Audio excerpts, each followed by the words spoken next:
This is the story of a small group of citizens headed by a grandmother from Seattle.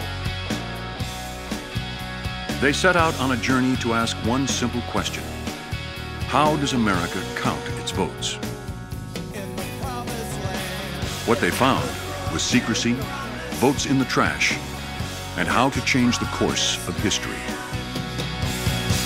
Something broken in the promised land.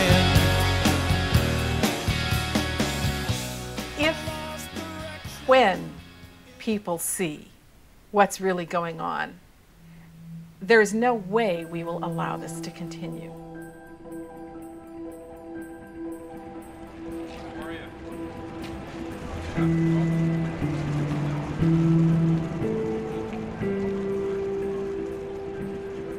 Back in 2000, Al Gore lost the presidential election in Florida amongst the chaos and arguments over how to recount the votes.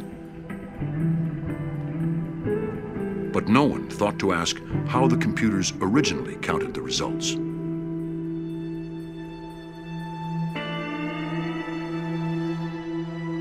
As dusk fell on election night, one official noticed something very strange, a sign that the heart of America's democracy was in danger.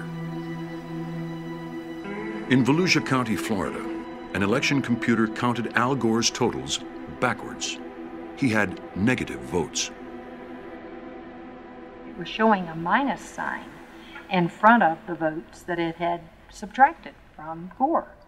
I mean, it wasn't like it was trying to hide it. It says there's minus 16,022 votes here.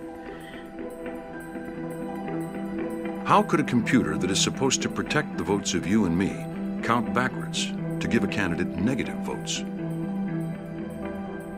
Either it was an error, or someone had tried to rig the election. There was an investigation into the negative votes, and it was established that the problem couldn't have been due to machine failure, because only the totals for the presidential race were affected. It looked like a second memory card may have been loaded onto the computer.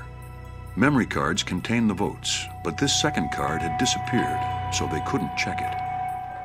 The origin of the negative votes was never proved, but some engineers thought that it might have been an attempt to tamper with the election. But no one will ever know for sure. The software that counted those votes was owned by Global Election Systems. In 2002, they were bought by the Diebold Corporation. The software is a trade secret.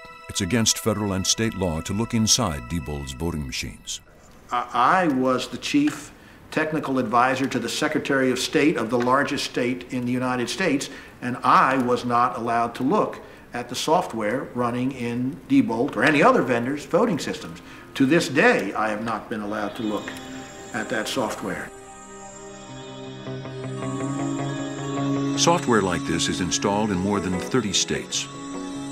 If someone tampers with it, or it just malfunctions, then the wrong people can win elections. If that happens, hundreds of representatives, judges, and other officials may hold offices they are not elected to. Democrat or Republican, it affects us